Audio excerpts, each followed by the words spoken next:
듣기만 해도 내공이 쌓이는 방송 2시간 철학의 돌풀입니다.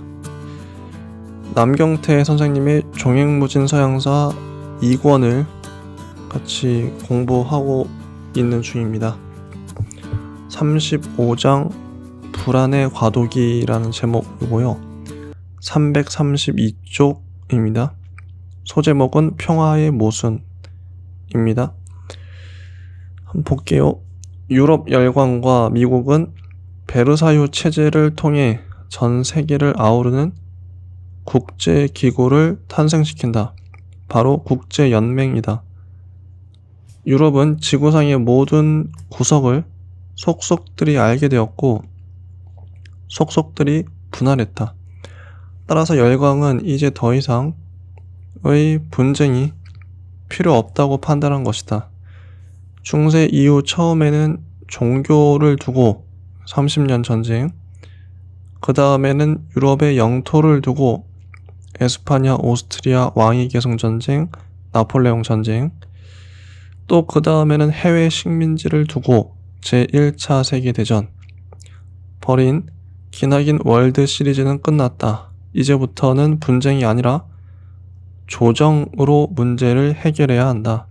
이게 국제연맹을 신설한 열강의 생각이었다.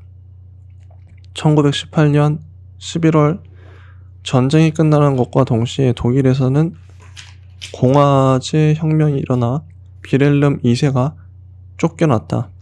이듬해 1월 그 혁명을 주도한 바이마르에서는 독일 연방 국민의회가 소집되었고 다음 달에는 드디어 독일 역사상 최초의 공화국인 바이마르 공화국이 탄생했다. 문제는 정치가 아니라 경제였다. 독일이 패전국이 아니라 승전국이었어도 1320억 마르크의 천문학적인 배상금은 갚지 못할 금액이었다. 공화국 정부는 어쩔 수 없이 돈을 찍어 해결하는 최악의 방법을 선택했다. 그에 따라 물가는 하늘 높은 줄 모르고 치솟았다. 전쟁 전에 달러당 4.2마르크였던 환율은 배상금을 갚기 시작한 1922년 말에 무려 달러당 7,000마르크로 올랐고 그 이듬해에는 달러당 수조 마르크라는 믿지 못할 지경에까지 이르렀다. 독일 국민들은 외국과 연이어 굴욕적인 평화 조약을 맺고 경제적으로 종속화되는 정부를 더 이상 신임하지 않으려 했다. 게다가 정부의 성격이 중도 좌파인 만큼 좌파와 우파의 반대가 극심했다. 바이마르 정부는 점차 국민들에게서 또 정치 세력에게서 인기를 잃어갔다. 그때 등장한 인물이 바로 히틀러였다. 제1차 세계대전에서 독일군에 복무한 경험으로 히틀러는 전후에도 계속 군대에 남아있다가 1919년 독일 노동당에 입당하면서 정치활동을 시작했다. 이듬해 독일 노동당은 국가사회주의 독일 노동자당으로 당명을 바꾸었는데 이것을 줄인 말이 바로 나치이다. 명칭에서 보듯이 나치는 원래 사회주의 정당으로 출범했지만 군 시절에도 히틀러의 주 임무는 군대 내에 공산주의자를 색출하는 데 있었으니 그런 아이러니도 없다. 어쨌든 선동적인 연설로 순식간에 독일 국민들의 인기를 얻은 그는 베르사유 조약의 폐기를 주장함으로써 바이마르 공화국이 아픈 데를 찔렀다. 1929년 미국에서 터진 대공황의 물결이 유럽을 덮치면서 공화국의 지지율은 곤두박질 쳤고 1932년 선거에서 나치는 독일 제1당으로 부상했다. 이듬해 1월 히틀러는 드디어 독일 총리로 임명되었다. 다시 유럽 세계에서 태풍의 눈으로 떠오르기 시작한 독일은 독일식 문제 해결을 주장했다. 그것은 바로 또 한 차례의 세계대전이다. 336쪽 암흑의 목요일입니다. 19세기의 미국은 지리적 조건을 10분 활용해 유럽의 복잡한 정세에는 관여하지 않으면서 산업혁명과 선진 문물을 받아들일 수 있었다. 1867년에는 재정난에 빠진 러시아 황실로부터 헐값으로 알래스카를 사들였을 뿐 아니라 태평양의 섬들을 차례로 손에 넣었고 유럽의 후진국으로 전락한 에스파냐를 두들겨 필리핀을 빼앗았다. 제1차 세계대전은 그렇지 않아도 한창 뻗어나던 미국의 경제에 금상첨화와 같은 역할을 했다. 미국은 전쟁 중반까지 중립을 지키면서 군소품 보급을 도맡아 톡톡히 재미를 보았던 것이다.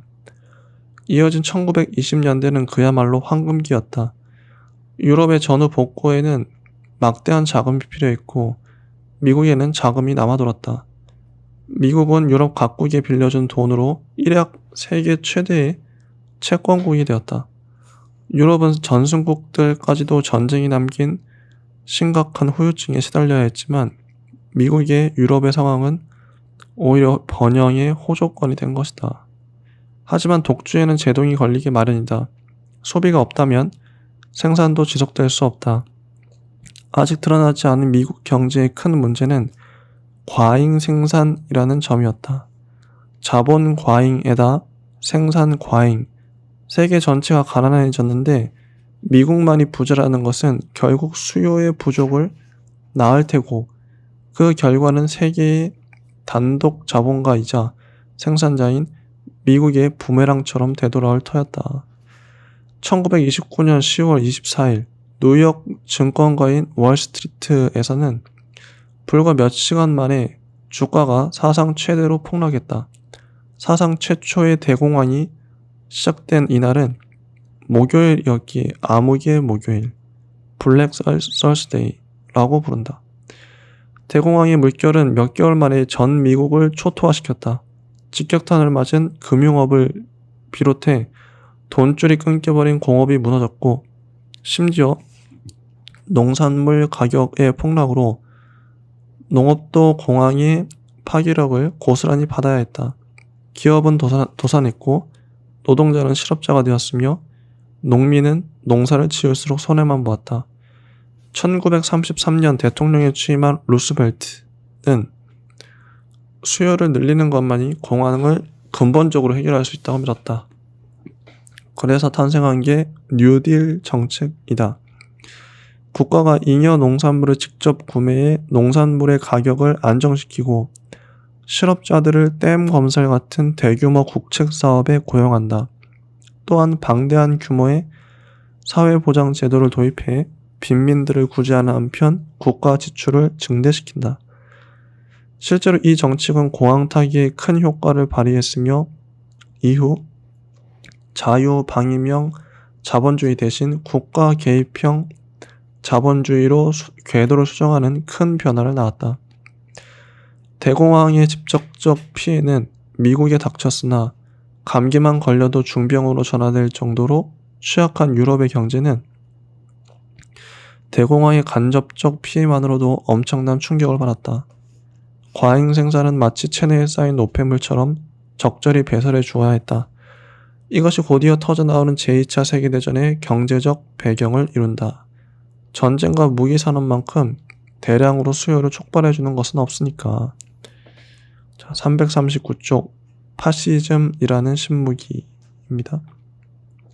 독일에서 히틀러가 나치에 입당하던 1919년에 이탈리아에서도 새로운 정당과 새로운 지도자가 전 국민의 인기를 모으며 화려하게 등장했다. 파시스트당 무솔리니였다. 사회주의 운동을 한 무솔리니는 파시즘이라는 새로운 이념을 공식적으로 표방하면서 모든 이탈리아 국민의 결속을 주장했는데 파시즘이란 결속을 뜻하는 이탈리아어 파쇼에서 나왔으니 전혀 이상할 것은 없었다. 결국 1922년 에마누엘레는 무솔리니에게 정권을 위임했다.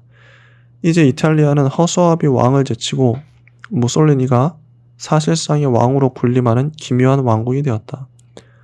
무솔리니는 파시스트당 이외에 모든 정당을 법으로 금지했고 대외적으로는 실추된 이탈리아의 명예 회복을 위해 적극적인 팽창 정책을 밀고 나갔다. 국가는 모든 것에 위에 존재하는 초법적인 기구였으며 국가를 조종하는 주체는 무솔리니의 파시스트당이었다. 이 점에서는 독일도 결코 이탈리아에 못지않았다. 1933년 총리로 취임한 히틀러는 곧 의회를 해산하고 게슈타포라는 비밀 경찰을 창설했으며 나치만이 독일에서 유일한 정당이라고 선언하고 일당 독재 체제를 갖추었다. 히틀러는 거기서 그치지 않고 광기로 나아갔다. 찬란한 역사를 가진 독일이 이 지경으로 몰락한 것을 설명하려면 뭔가 희생양이 필요하다. 그는 그것을 바로 유대인에게서 찾았다. 순수한 게르만족 혈통이 유대인으로 인해 타락하게 되었으므로 유대인을 제거하면 독일의 옛 영화를 되찾을 수 있다는 게 그의 주장이다. 터무니없는 논리였으나 독일 국민들의 상당수는 그의 광기에 동조했다. 대중선동에서 중요한 것은 진리를 말하는 게 아니라 구체적이고 가시적인 적을 보여주는 데 있기 때문이다. 두 나라는 서유럽 국가들에 비해 뒤늦은 19세기 후반에야 국가 통일과 국민 국가를 이루었다. 이 독일과 이탈리아, 이 두 나라처럼 오랫동안 서양 역사의 주류였으면서도 통일과 국가 형성이 늦은 곳은 없었다.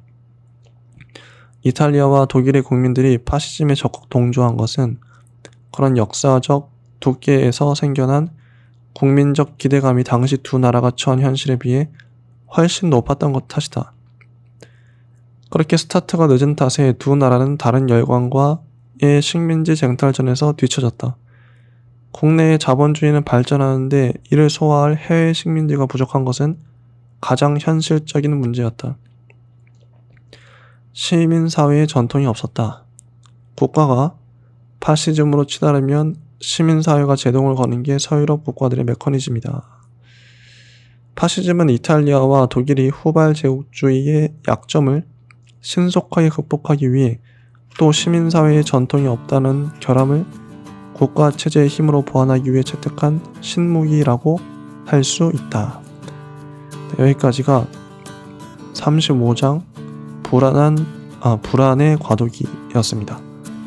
또 다음 시간에 또 이어서 하도록 하겠습니다. 감사합니다.